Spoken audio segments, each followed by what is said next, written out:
Marjorie Taylor Greene is still working out some of her feelings after suffering a total humiliation at the hands of a couple of Democrats in Congress, but specifically Jasmine Crockett in the first day of her Doge subcommittee. It was an all-out blitz on not just MTG, but Elon Musk's corruption as well. And like I said, left Marjorie Taylor Greene pretty sad.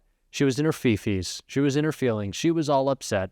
And so she went to Newsmax to complain, and yet she melted down in one of the worst interviews I have ever seen, and we are going to get into that. But before we do, if I could quickly ask you to leave a like on this video, and if you haven't already and you enjoy our channel, to hit that subscribe button. It goes a long way, and it really does mean a lot to me.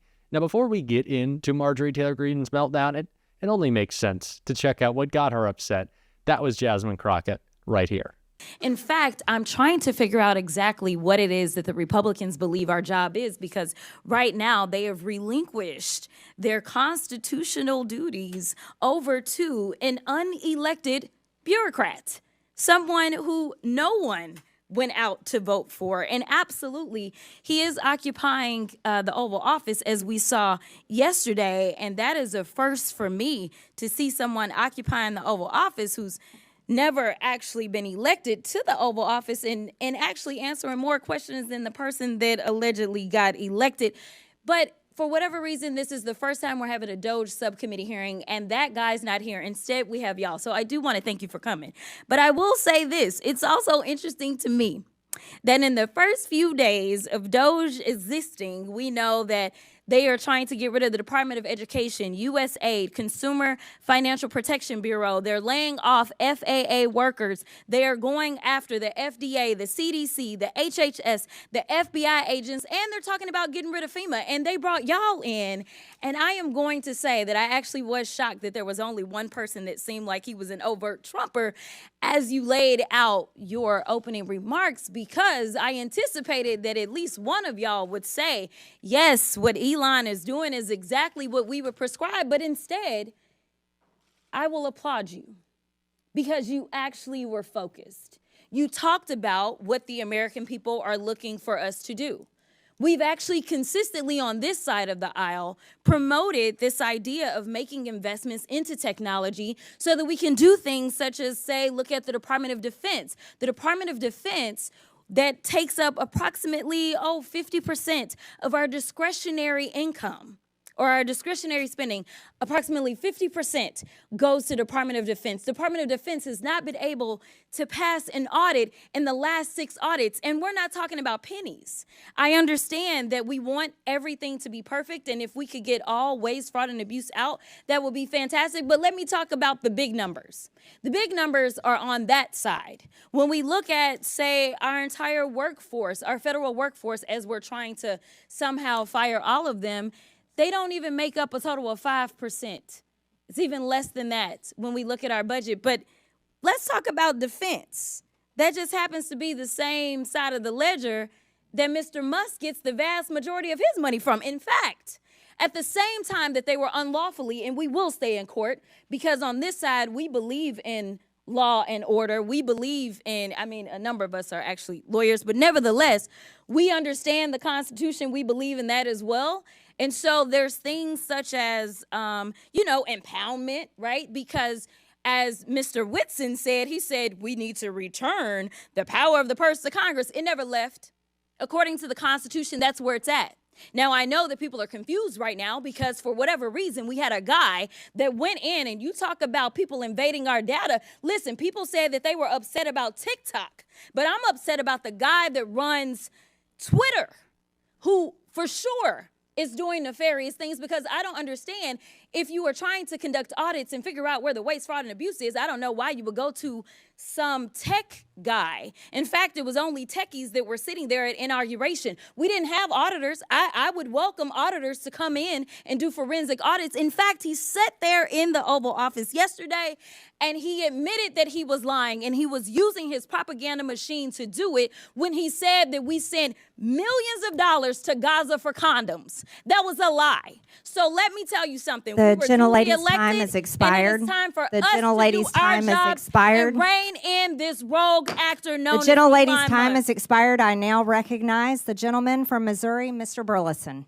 I could just watch that on a loop over and over and over again. I said yesterday, this Doge subcommittee is like congressional Christmas for Democrats. We get to call out Marjorie Taylor Greene and Elon Musk in the same committee with some of our best Democratic communicators. Like, this is a gift that we were given, and it's the gift that keeps on giving, apparently, because like I said, Marjorie Taylor Greene went to complain, and she had to watch those clips again and again played for her. She was so angry. Just take a look. That's right. Democrats are more interested in defending the bureaucracy than defending democracy. They are so worried that we are going to actually find waste, fraud, and abuse and stop it, that they are pitching temper tantrums left and right on my subcommittee. We aren't going to allow it to happen. We'll keep them reined in, but we're also going to do the important work that has to be done. Yeah, well, I mean, some of your colleagues, your Democratic colleagues, are literally just screaming and cursing in all these protests. They don't have any arguments, but they're just saying Doge is bad. Listen to California Democrat Robert Garcia in your hearing today. In the last Congress, Chairwoman Greene literally showed a pic in our oversight congressional hearing. So I thought I'd bring one as well. Now, this, of course, we know is President Elon Musk. He's also the world's richest man. This is so petty. And also, you were showing a picture of our current president, Joe Biden, his drug-addicted son naked, a picture that he took himself. That's right. I was showing a picture that Hunter Biden took of himself, mind you, while he was trafficking women. And this was an investigation we did last Congress into the Biden crime family. But let's go a little bit forward there. Mr. Garcia from California has stated over and over again in all of his interviews that he isn't going to work with Republicans to save the American people money that has been spent to the point where we're $36 trillion in debt. No, he says that he's going to resist and he's going to fight me, President Trump and Elon Musk, on our Doge committee and going forward this entire Congress. Well, you know, Mr. Garcia has small business owners. He has people struggling in his district to make ends meet. And he has people in his district that are fed up with the government absolutely failing them and overspending their money. So they'll make that decision when election time comes. Congresswoman, I admire your restraint, because one of the people you had to sit there and listen to today, Democrat, obviously, Jasmine Crockett. And, you know, like, how is this happening? And I don't know about that, but this is what she had to say today. I don't understand. If you are trying to conduct audits and figure out where the waste, fraud, and abuse is, I don't know why you would go to some tech guy. In fact, it was only techies that were sitting there at inauguration. We didn't have auditors. I would welcome auditors to come in and do forensic audits. Ma'am, one of the people that Elon Musk has hired to do these audits literally wrote an AI program to decode the scrolls of Pompeii that no one else was able to do. I'd say he's qualified to do an audit. Well, that's a little bit above Ms. Crockett's intelligence level, so she doesn't really understand that. The reality is Democrats like Ms. Crockett, Mr. Garcia, pitching their temper tantrums and not being serious about our national debt is exactly why we will win in the midterms. And, you know, if they want to get serious and work with us, I'm happy to do so. But if they continue to make fools and clowns of themselves, they're only going to make the case bigger for us that we are in the right, they are in the wrong. And having the help of Elon Musk, the richest man in the world, the most successful man in the world, we're honored to have his help. And this is exactly what President Trump can. It never stops being surprising or maybe upsetting, disappointing. There's a lot of words that you could describe Marjorie Taylor Greene with and her experience in Congress. Some I can't say on this YouTube channel, or it would cease to exist. But I think you can kind of read my mind. They're the type of words, if you commented them, you'd get a nasty message. So we're not going to say them, but we're going to think them together. But it's always surprising when you just realize, how is this person elected to represent anyone?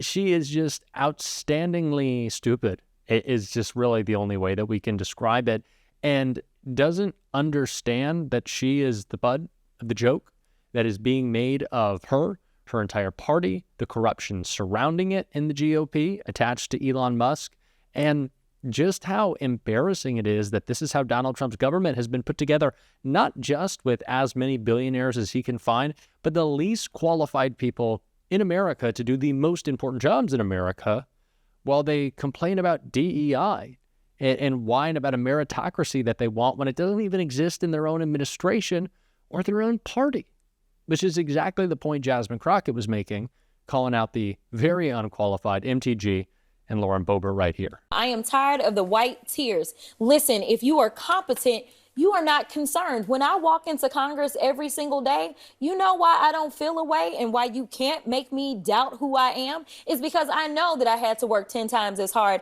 as they did just to get into the seat. When you look and you compare me to Marjorie Taylor Greene or me to Lauren Boebert, there is no comparison. And that is the life that we have always lived. So the only people that are crying are the mediocre white boys that have been beaten out by people that historically have had to work so much harder.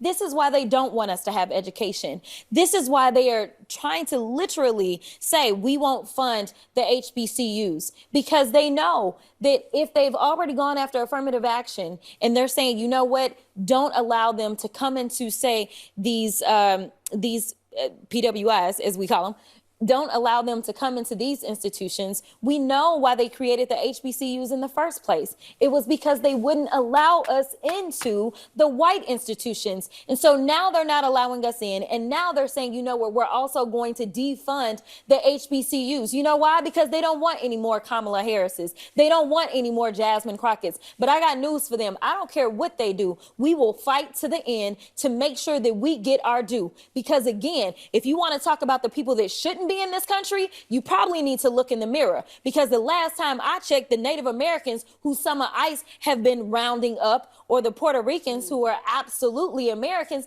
listen, the only people that came and colonized this place are your ancestors, Trump.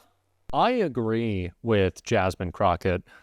What a shock that is. But seriously, it is embarrassing to have Marjorie Taylor Greene and Lauren Boebert be representatives of our country in Congress, and these people want to cry DEI, but like, they're like, I don't know what the Republican deranged DEI would be. D is definitely deranged. E is extreme. I is incompetent. I guess that's Republican DEI. For Pete Hegseth, it's DUI. He's a DUI hire, but that's the DEI hire that are MAGA Republicans in Congress. They are embarrassing. They're failures, and they're a great tool for us to message with. And that is what we're going to do, and we're going to be doing it on this show every single day. And if you want to support that, as always, you can hit that subscribe button. You can leave a like on this video, and if you stuck around at the end, you can drop a blue heart in the comments. And until next time, I'll see you soon.